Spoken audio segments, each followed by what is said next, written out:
melayang serindit di atas permata merbah berkicau di hujung muara. Pemanis kata selamat datang, awal bismillah, pembuka bicara.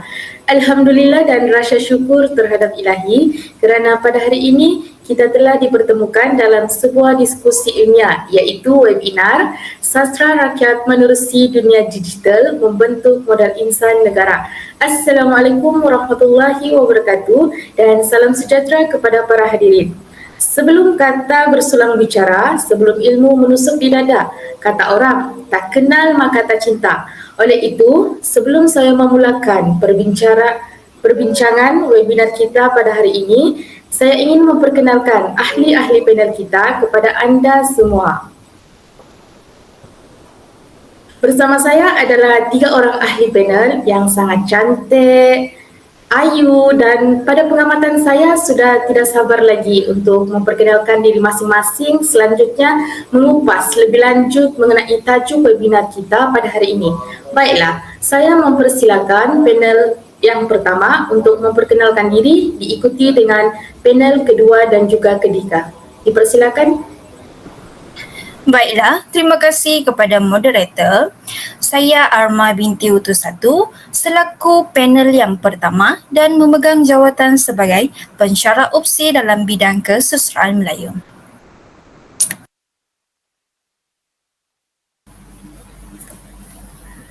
Assalamualaikum dan salam sejahtera semua. Terima kasih diucapkan kepada saudari moderator yang manis. Baiklah, nama saya Nurabiatul Adaya binti Omar dan merupakan guru kesusastraan Melayu dari SMK Slim.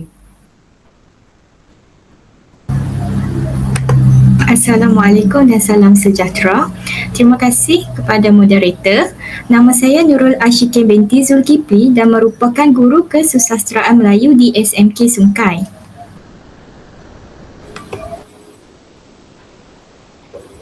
Baiklah, saya berbesar hati untuk mengucapkan selamat datang kepada ketiga-tiga panel yang bersama kita untuk mengupaskan satu topik webinar yang pada pengamatan saya cukup menarik. Tidak lupa juga, saya Lija binti Jimbang merupakan moderator anda pada hari ini. Baik, topik Sastra Rakyat Menerusi Dunia Digital Membentuk Modal Insan Negara sangat menarik dan dilihat memerlukan pemerhatian daripada pelbagai pihak khususnya. Usai salam perkenalan daripada semua ahli panel, kembali kita kepada topik webinar mengenai sastra rakyat. Secara umumnya, dunia sastra semakin dipandang rendah oleh sesetengah lapisan masyarakat. Pada hari ini, kita akan mengupas dengan lebih lanjut berkenaan sastra rakyat yang dilihat mempunyai potensi kepada lapisan masyarakat dalam usaha untuk melahirkan modal insan negara. Baiklah, saya ingin bertanya kepada Cik Arma. Boleh Cik Arma terangkan serba sedikit mengenai penerimaan sastra rakyat dalam kalangan kanak-kanak? Dipersilakan Cik Arma. Baiklah, terima kasih kepada moderator pada hari ini.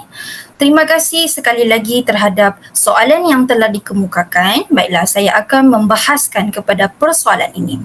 Sastra rakyat ini merupakan hasil-hasil sastra Melayu lama yang bercorak lisan dan juga dikenali sebagai folklore.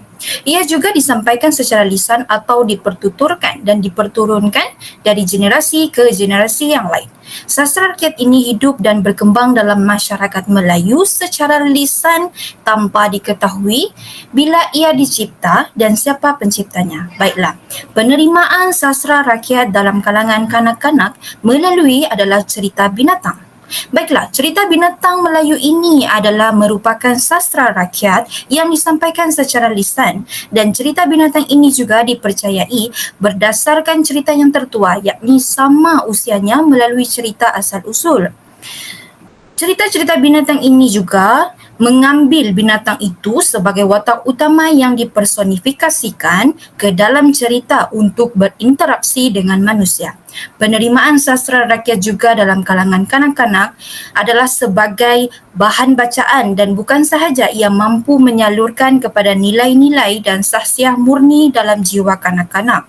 Oleh itu, kanak-kanak dengan cerita binatang ini tidak boleh dipisahkan. Cerita ini dapat membantu kanak-kanak untuk memperkuatkan imajinasi mereka, meningkatkan pengalaman, mengembangkan kepada penguasaan bahasa serta dapat memberikan satu pendedahan mengenai pekerti dan nilai murni melalui peristiwa yang terungkap di dalamnya. Baiklah, penerimaan sastra rakyat dalam kalangan kanak-kanak juga membentuk nilai-nilai yang mulia kerana karya-karya sastra ini mengajar mereka untuk menghormati kepada orang lain, menghayati budi baik, mengasihi orang tua dan sifat murni yang lain. Tambahan pula, sastra rakyat ini juga dapat diterima dalam kalangan kanak-kanak kerana ia selaras dengan perkembangan ilmu dan teknologi. Sehubungan dengan itu, adaptasi daripada cabang industri kreatif yang memainkan peranan penting dalam menghasilkan karya sastra dalam media baru dengan khalayak sasaran yang jauh lebih luas. Maka di sini kita dapat lihat bahawa adaptasi sastra rakyat dalam kanak-kanak ini turut berkembang dalam dunia digital kerana pada dasarnya tradisi lisan ini adalah sastra rakyat yang menjadi khazanah ketamadunan yang tinggi dalam pembentukan negara bangsa yang unggul. Sekian, itu sahaja daripada saya. Terima kasih.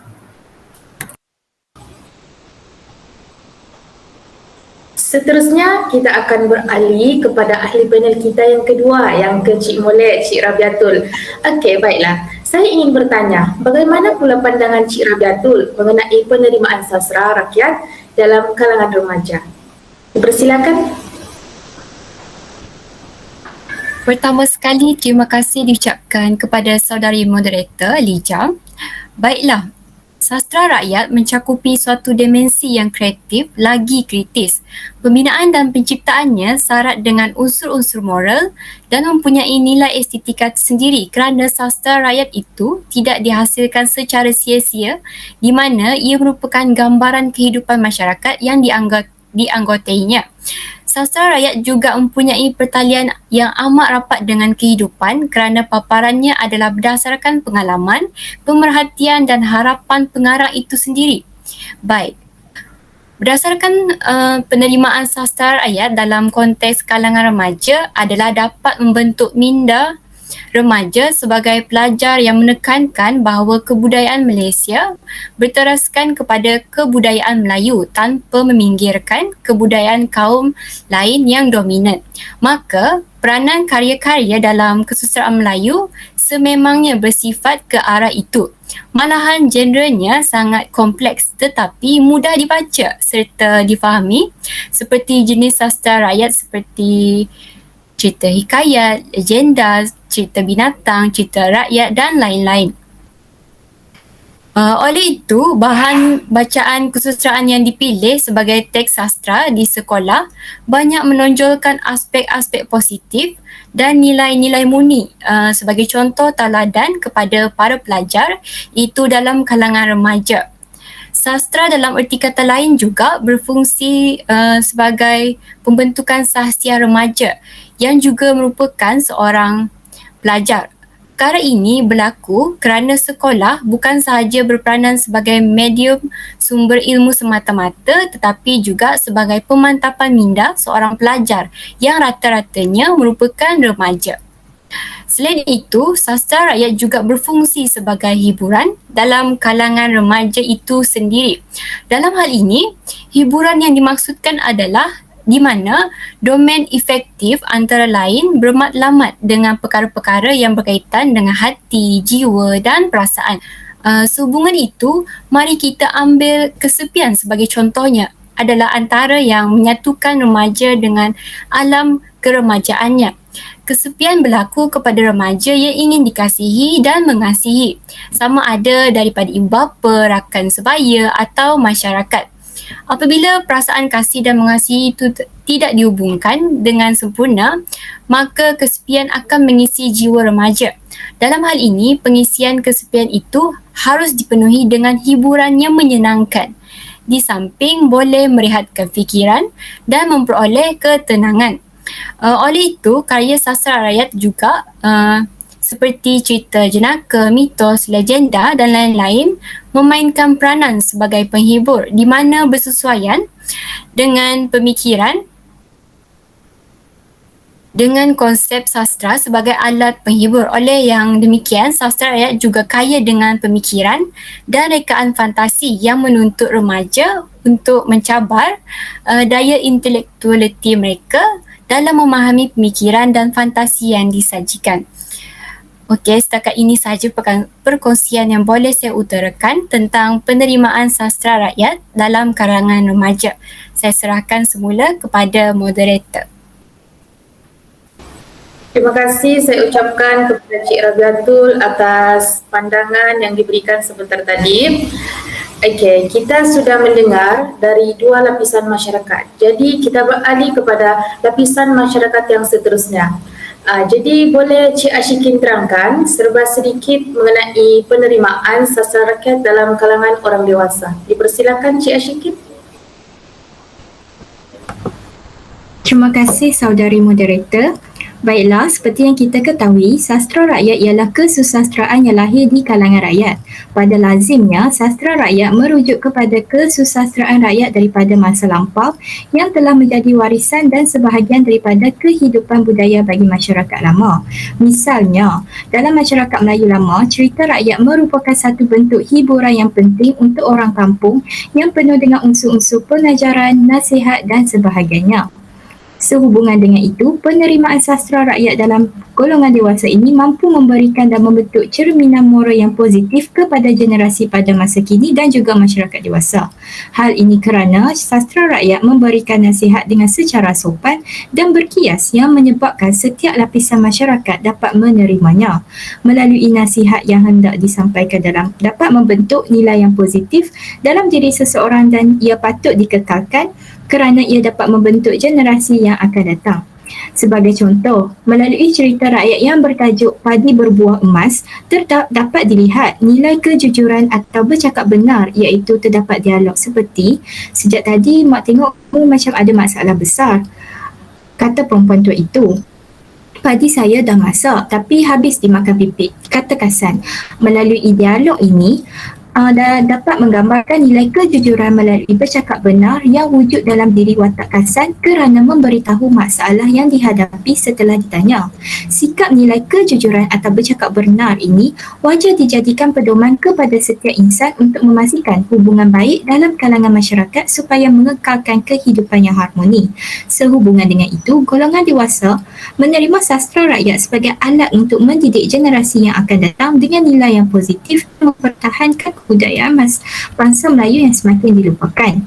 Selain itu, golongan dewasa juga beranggapan bahawa melalui sastra rakyat ini juga seseorang dapat mengetahui ciri-ciri unik setiap bangsa yang mempunyai suatu kebudayaan beraneka ragam, merangkumi kekayaan budaya dan juga sejarah.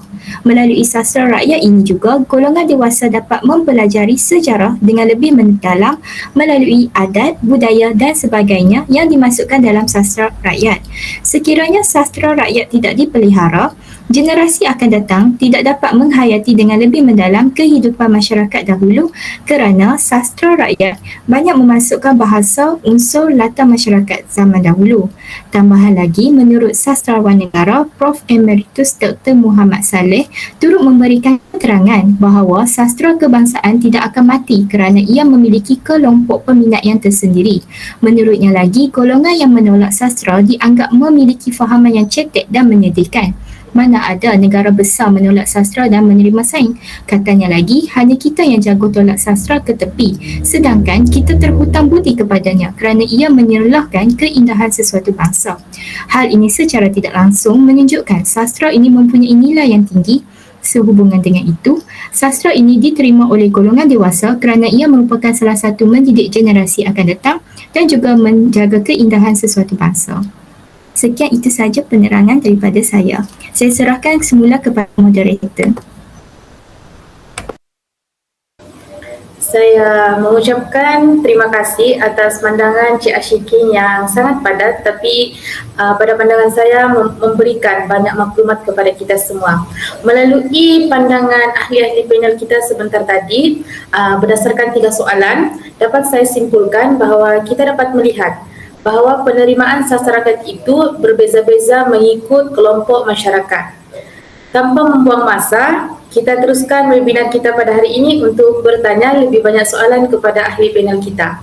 Baiklah, kita kembali kepada Cik Arma. Apa pandangan Cik Arma mengenai pembawaan masyarakat dahulu dengan sekarang mengenai sastra rakyat? Kerana kita mengetahui bahawa peredaran zaman itu telah menyebabkan pelbagai perubahan yang berlaku. Persilakan Cik Arma. Baiklah, terima kasih sekali lagi kepada moderator iaitu Lija Jimbang.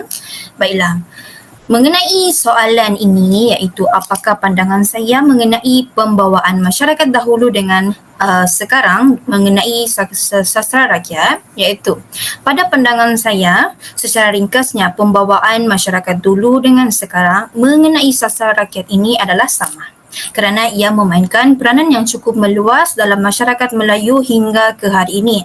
Sastra rakyat ini juga bermakna kesusastraan lisan, seni tuturan atau kesusastraan ekspresif adalah merujuk kepada segala bentuk bahasa yang mengandungi seni susastra iaitu bernilai estetik. Ia juga mempunyai satu peranan sebagai panduan, petunjuk dan pengajaran yang dihasilkan oleh sesuatu kolektif atau rakyat. Pada pandangan saya juga, pembawaan masyarakat dahulu dengan sekarang juga adalah tidak terbatas kepada masyarakat Melayu desa, petani ataupun nelayan, tetapi ia juga meliputi kepada masyarakat yang sudah memiliki sistem tulisan dan telah cukup literasi tradisi lisan iaitu yang masih hidup di dalamnya. Dalam konteks pembawaan masyarakat kini, jelas membuktikan bahawa cerita rakyat Melayu ini diperolehi pada ketika ini syarat dengan perutusan nilai-nilai murni yang boleh membentuk kepada moral positif dalam kalangan masyarakat. Rentetan daripada itu, nilai murni yang disampaikan ini juga menerusi cerita rakyat Melayu sememangnya banyak memberikan pengajaran kepada manusia di muka bumi ini. Hal ini kerana setiap cerita rakyat Melayu itu dikarang sudah pasti diolah dengan adanya nilai-nilai murni yang boleh membentuk kepada masyarakat yang bertamadun. Selain itu, intipati menerusi cerita rakyat Melayu ini juga dapat digunakan oleh masyarakat kini sebagai wahana hiburan, sumber didaktik, medium moral dan juga mendidik individu dalam kalangan masyarakat. Sehubungan dengan itu, pandangan saya cerita rakyat ini diperolehi oleh masyarakat pada zaman dahulu sehingga kini sememangnya menitik beratkan kepada nilai-nilai murni yang boleh menggambarkan kebudayaan masyarakat Melayu yang utuh. Maka kesimpulan melalui pandangan saya ini jelas menunjukkan cerita rakyat ini dicipta sudah tentu mempunyai satu nilai positif serta pengajaran yang boleh mendidik masyarakat khususnya cerita rakyat Melayu, dan mereka juga mampu menjadikan cerita rakyat Melayu ini sebagai medium untuk mendidik dan memberi nilai tambah yang cukup dalam memastikan ketamadunan unggul dalam sesebuah masyarakat Melayu. Baiklah, setakat itu saja perkongsian saya mengenai penerimaan masyarakat dahulu dengan kini mengenai sastra rakyat. Saya kembalikan kepada moderator. Terima kasih kepada Cik Arma. Dapat saya rumuskan melalui pandangan yang diberikan oleh Cik Arma, nilai murni merupakan aspek yang paling penting dalam sastra rakyat. Kita telah pun mengetahui bagaimana pembawaan masyarakat dahulu dengan sekarang mengenai sastra rakyat. Bagaimana pula dengan medium digital yang dikatakan dapat menyiarkan sastra rakyat untuk menjadi tontonan wajib kalangan masyarakat? Cik Rabiatul, boleh berikan saya serba sedikit justifikasi terhadap persoalan ini? Dipersilakan. Baiklah, saya tertarik dengan soalan yang diajukan oleh moderator sebentar tadi. Baiklah, sastra rakyat membentuk identiti dan arkitek bagi suatu bangsa. Malah, sebahagiannya telah menjadi asas kepercayaan kepada masyarakat yang melahirkannya. Selaras dengan perkembangan teknologi maklumat dan komunikasi ICT yang berkembang secara pesat, karya tradisional ini turut mengalami perubahan sesuai dengan tuntutan zaman. Sumbangan sastra rakyat juga dapat dilihat dalam menjana ekonomi negara. dan semakin berkembang pesat melalui pelbagai medium kontemporari, khususnya media digital. Medium digital dapat menyiarkan sastra rakyat untuk menjadi tontonan wajib masyarakat secara khususnya. Dalam era globalisasi ini, tradisi lisan bukan lagi berada pada bibir pencerita atau pada laman muka buku, tetapi terus melangkah jauh dalam dunia maya dengan hanya melalui sentuhan di hujung jari sahaja. Persembahan dalam sastra rakyat juga lagi tidak bertemu dalam suatu ruang waktu yang sama antara penutur dan khalayak, tetapi telah dipadatkan dalam bentuk teknologi digital yang boleh dimainkan atau dipersembahkan tidak kira waktu atau ruang masa. Beberapa tradisi lisan Melayu telah berkembang menjadi industri kreatif dan menyumbang kepada peningkatan ekonomi melalui pelbagai medium teknologi digital dan secara tidak langsung juga hasil ketemadunan negara dapat disebarluaskan kepada masyarakat global. Beberapa sastra rakyat Melayu yang berkembang menjadi industri kreatif dan menyumbang kepada peningkatan ekonomi serta menyeberang sempadan negara dapat ditelusuri melalui dua aspek utama, iaitu adaptasi sastra rakyat kepada filem dan adaptasi sastra rakyat kepada animasi. Menyusuri lebih lanjut, terdapat adaptasi animasi daripada adaptasi sastra rakyat seperti animasi popular, iaitu seperti pada zaman dahulu sesuai ditonton terutamanya dalam kalangan kanak-kanak. Animasi ini adalah siri cerita Sang Kancil yang diadaptasi daripada cerita rakyat dan cerita binatang. Melalui animasi ini, sastra rakyat berunsur teladan dapat diserapkan dalam kalangan kanak-kanak sebagai tontonan wajib pada masa kini. Selain itu, produk adaptasi sastra rakyat kepada filem. Sebagai contoh, filem Hikayat Merung Wangsa yang telah ditayangkan pada tahun 2011 terbitan KRU Studio. Filem ini telah mengungguli Festival Filem Malaysia ke-24 dengan 8 kemenangan dari 13 pencalonan termasuk sebagai filem terbaik. Dari anugerah yang diterima, jelas menunjukkan bahawa filem ini mendapat sokongan dalam kalangan masyarakat kita.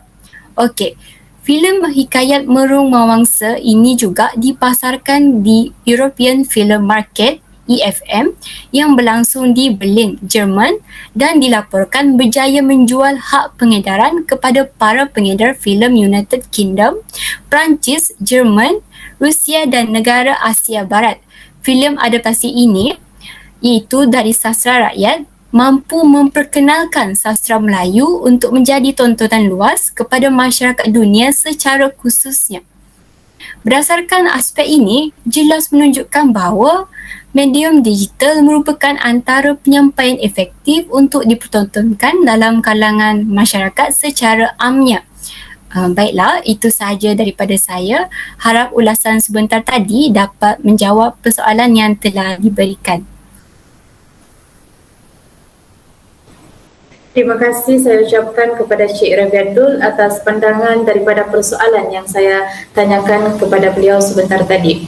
Okey, jika para hadirin dapat melihat bahawa berdasarkan topik webinar kita yang dibincangkan pada hari ini, dikatakan bahawa sastra rakyat itu mampu menjayakan usaha untuk membentuk modal insan. Lalu, bagaimana pendapat Cik Ashikin mengenai kaitan pembentukan modal insan dengan sastra rakyat yang masih diadakan pada zaman kini? Dipersilakan Cik Ashikin.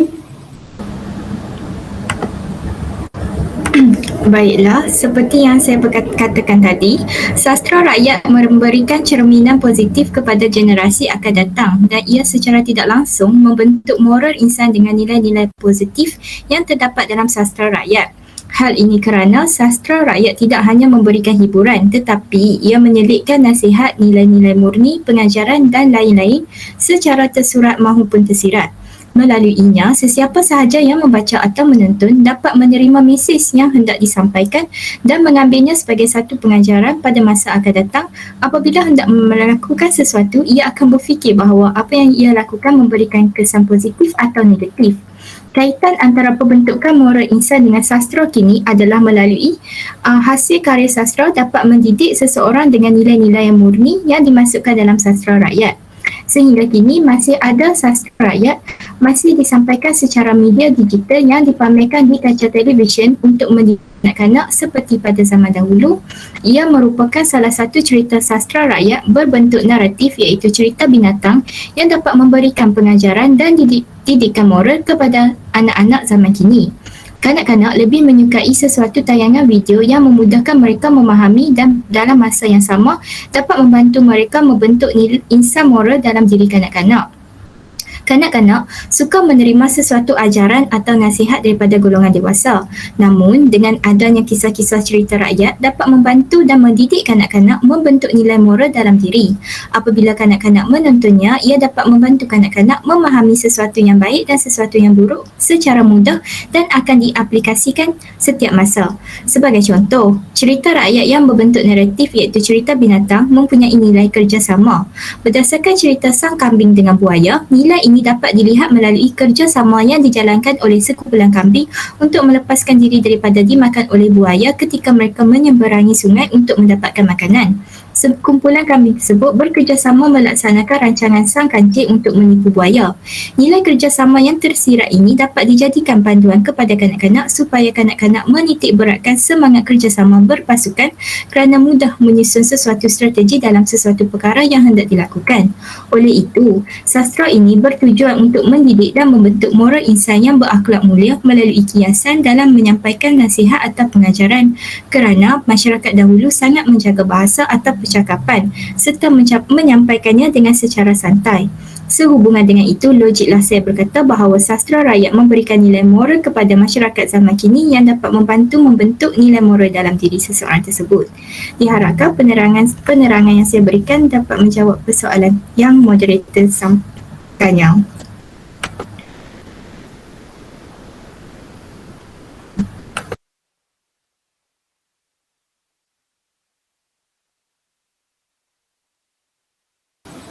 Terima kasih saya ucapkan kepada Cik Ashikin untuk kedua kalinya.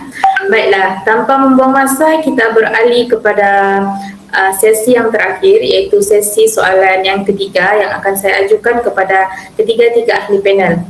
Okey, topik yang dibincangkan pada pengamatan saya semakin terlihat sangat menarik untuk dilanjutkan dengan beberapa soalan lagi. Maka dengan itu, saya kembali kepada Cik Arma untuk diskusi lebih lanjut mengenai topik ini, di mana saya ingin bertanya kepada Cik Arma, apabila anda katakan bahawa pembawaan sastra rakyat masih ada sehingga kini, lalu sejauh manakah anda melihat kerelevanan sastra rakyat dalam kalangan masyarakat kini?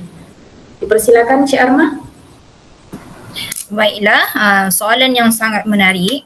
Baik, saya akan membahaskan kepada persoalan ini iaitu pada pandangan saya sastra rakyat ini masih relevan hingga hari ini kerana ia diperturunkan dari satu generasi hingga ke hari ini.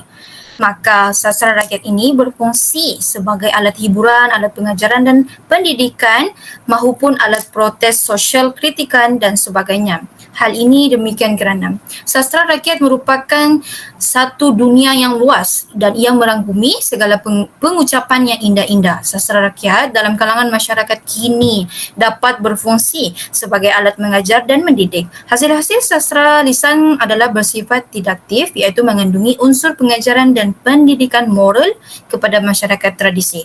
Cerita-cerita lisan ini diselitkan dalam dengan nasihat pengajaran teladan yang sangat berguna sebagai panduan ke arah kesejahteraan hidup masyarakat pada masa kini.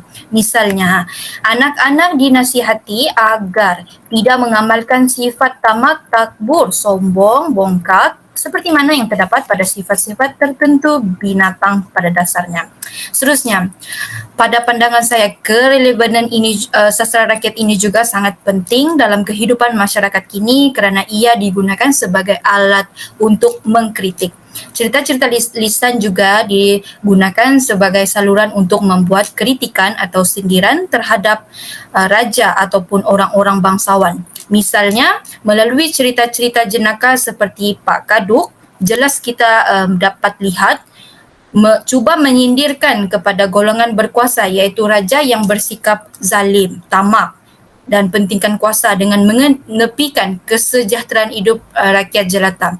Bahkan melalui cerita ini juga iaitu Pak Pandir, lebay malang terselit unsur-unsur sindiran terhadap orang yang tamak, kedekut, gilakan kuasa dan orang-orang yang sering mengambil kesempatan atas diri orang yang lemah semata-mata untuk kepentingan nafsu dan kekayaan diri sendiri. Oleh itu, hal ini jelas diperlihat bahawa sastra rakyat ini adalah sangat relevan kerana ia merupakan rakaman kehidupan yang menggali dan menyelongkar kehidupan manusia daripada pelbagai dimensi dan sudut pandang yang berbeza-beza. Sesuatu yang dipaparkan dalam sastra iaitu ia berlaku di mana-mana dan ia juga terjadi dalam realiti kehidupan manusia. Selain itu, sastra rakyat ini juga berfungsi sebagai alat perhubungan dan komunikasi. Sastra lisan ini terutamanya hasil karya yang terbentuk menjadi puisi, iaitu ia menjadi satu alat perhubungan. Macam kita lihat pada hari ini, ia digunakan sebagai adat perkahwinan, iaitu orang-orang Melayu menggunakan pantun sewaktu berkomunikasi antara wakil pihak pengantin dengan lelaki pihak pengantin perempuan. Pantun juga digunakan sebagai adat untuk merisik secara langsung ataupun adat meminang ketika majlis persandingan. Oleh hal yang demikian, nilai jati yang terdapat dalam setiap cerita rakyat di negara ini boleh membentuk moral positif dalam kalangan masyarakat Melayu kini. Dalam konteks ini, jelaslah membuktikan bahawa sastra rakyat itu sangat relevan dalam membentuk nilai jati diri dalam masyarakat Melayu kini. Baiklah, itu sahaja serba sedikit perkongsian saya mengenai kerelevanan sastra rakyat dalam masyarakat kini. Saya serahkan kepada moderator. Terima kasih. Sama-sama, saya ucapkan terima kasih kembali kepada Cik Arma. Berdasarkan pandangan beliau, kita dapat melihat bahawa sastra rakyat masih relevan pada masa kini. Tetapi daripada perspektif rakyat sahaja yang kurang memperkasakan sastra rakyat tersebut untuk diaplikasikan ataupun diterapkan dalam kalangan masyarakat. Okey, baiklah. Penjelasan yang sungguh jelas dan juga padat dengan maklumat sebentar tadi daripada ahli panel kita iaitu Cik Arma. Seterusnya kita beralih kembali kepada Cik Rabiatul dengan pertanyaan yang berbunyi begini, Cik Rabiatul. Pada pandangan Cik Rabiatul, bagaimanakah kerelevanan sastra rakyat masih digunakan untuk dijadikan sebagai modus operandi pembentukan moral? Sila jelaskan, Cik Rabiatul. Terima kasih diucapkan sekali lagi kepada saudari moderator atas soalan menarik yang diajukan. Baiklah, kerelevanan sastra terutamanya sastra rakyat dapat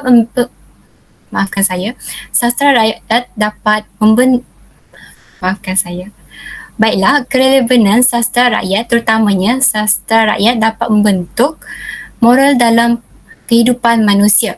Hal ini amat bertepatan dengan konsep membina modus operandi pembentukan moral yang diharapkan. Antara kerelevanan sastra rakyat dalam konteks modus operandi pembentukan moral adalah seperti nilai pendidikan. Arifin Said dalam Prosa Warisan menyatakan bahawa fungsi kesusahan Melayu yang penting dari aspek nilai pendidikan. Suasana kehidupan masyarakat dengan kepetahan serta kebijaksanaan seorang pelipu lara telah lama berakhir. Suasana itu bagaikan satu nostalgia. Apalagi apabila didapati sudah jarang atau sedikit benar daripada kalangan anggota masyarakat pada masa kini yang sempat menyaksikan suasana tersebut. Jika kita menyoroti ke belakang dalam aliran kehidupan masyarakat Melayu, terutamanya di kampung-kampung, cerita rakyat dipertuturkan masih boleh didapati sekitar tahun 1950-an serta pada awal tahun 1960-an. Pada waktu itu, masih terdapat seorang nenek atau seorang ibu yang sering bercerita atau menyanyikan sebuah cerita rakyat Dan pada ketika itu juga mereka bercerita tentang batu belah, batu bertangkup, bawang putih, bawang merah, Puteri Warnongsari dan sebagainya. Cerita-cerita yang dipersembahkan pula bukan sahaja dapat mengasyikkan khalayak yang mendengar, tetapi kepelbagaian cerita tersebut dengan watak-watak tertentu menggambarkan menggambarkan perwatakan manusia dalam masyarakat setempat. Lagu-lagu yang dinyanyikan merupakan puisi-puisi yang indah. Dalam puisi tersebut juga menggambarkan keindahan alam dan kehalusan budi yang diungkap dengan gaya yang menakjubkan. Bertolak daripada perkara itulah nilai pendidikan yang berunsur moral dan nilai murni dapat digarap daripada cerita-cerita yang disebutkan itu. Selanjutnya sebagai alat kawalan sosial dalam kehidupan seharian. Sekali lagi, menurut Arifin Said dalam Prosa Warisan, sastra secara umumnya dapat dikatakan menjadi alat kawalan sosial dalam kehidupan seharian. Melalui sastra ini juga dapat membentuk masyarakat tentang perkara yang tidak boleh yang dilakukan dan dilakukan. Misalnya, jika derhaka kepada ibu bapa, seseorang itu akan mendapat malapetaka sebagaimana yang diterima oleh si tanggang. Jika berangan-angan tinggi tanpa berusaha akan menjadi seperti mak jenin. Malah, anak-anak harus bijak sebagaimana sang kancil dalam cerita-cerita binatang. Cerita rakyat juga dirujuk untuk menyelesaikan masalah dalam kehidupan pada masa kini. Pelakuan yang baik seperti yang terdapat dalam cerita rakyat juga wajar dijadikan sebagai ikutan. Okey. Secara konklusinya, walaupun perkembangan masyarakat dipengaruhi oleh segala macam perubahan, namun nilai moral yang terdapat dalam sastra rakyat tetap sesuai dengan anggota masyarakat itu, baik dalam era mana sekalipun. Pengalaman individu dalam masyarakat tersebut cepat sahaja diasosiasikan dengan gambaran yang terdapat dalam cerita-cerita yang mereka dengar. Sekian serba sedikit perkongsian yang boleh saya berikan mengenai kerelevanan sastra rakyat digunakan untuk didikan sebagai modus operandi membentukkan moral secara khususnya.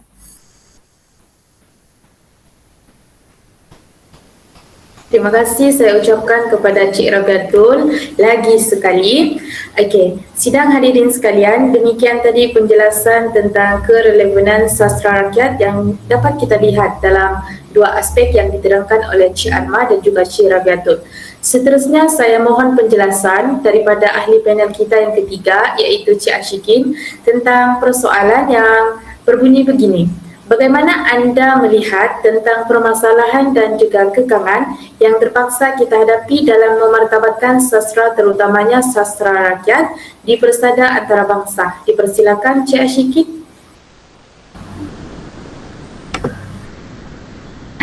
Baiklah, apa yang saya dapat lihat, permasalahan dan kekangan yang terpaksa dihadapi untuk memartabatkan sastra adalah dari segi teknologi yang semakin berkembang.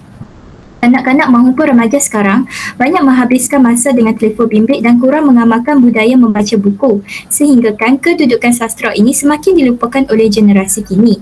Hal ini kerana mereka terlalu leka dengan aplikasi-aplikasi atas talian seperti Facebook, Instagram, Twitter dan sebagainya, sehinggakan amalan dan budaya membaca kurang dipraktikkan. Tambahan lagi, melayari pelbagai media sosial tidak memerlukan otak untuk bekerja keras memahami sesuatu berbanding karya sastra yang memerlukan seseorang untuk memeras otaknya bagi memahami apa yang ingin disampaikan oleh karya tersebut. Hal ini dianggap menekankan kerana mereka tidak biasa menggunakan otak mereka untuk memahami teks sastra rakyat secara mendalam, iaitu secara tersurat maupun tersirat. Sehubungan dengan itu, mereka tidak akan gemar dengan membaca teks-teks lama kerana bagi mereka ia membosankan untuk dibaca dan sukar untuk difahami. Akhirnya, generasi kini lebih memilih untuk tidak membacanya dan mereka menganggap bahasa-bahasa yang digunakan dalam sastra rakyat ini tidak relevan dengan bahasa pada masa kini. Sehubungan dengan itu, mereka tidak perlu menyusahkan diri untuk membacanya. Sedangkan sastra rakyat ini sebenarnya memberikan banyak kebaikan kepada mereka, tetapi disebabkan perkembangan teknologi dan arus masa yang semakin moden menyebabkan mereka beranggap sastra rakyat ini lapuk dan tidak sesuai dengan jiwa mereka. Walau bagaimanapun, sastra rakyat ini sebenarnya dapat mendidik dan membentuk jiwa mereka dengan nilai-nilai yang positif dan menghargai budaya pada zaman dahulu. Golongan yang bertanggungjawab seharusnya membantu generasi kini untuk mengamalkan budaya membaca supaya karya-karya sastra seperti sastra rakyat tidak dilupakan. Menurut sastrawan negara, Prof. Emeritus Dr. Muhammad Saleh berkata, pelbagai perkara boleh dipelajari melalui karya sastra, tidak kira dalam maupun luar negara. Menjadi satu kerugian sekiranya masyarakat tidak membaca serta mempelajari sastra kerana bangsa yang besar adalah mereka yang banyak membaca. Tambahan lagi, galakan perlu diberikan kepada generasi muda pada hari dengan mengunjungi perpustakaan dan membaca seberapa banyak buku yang boleh mencampurkan ilmu.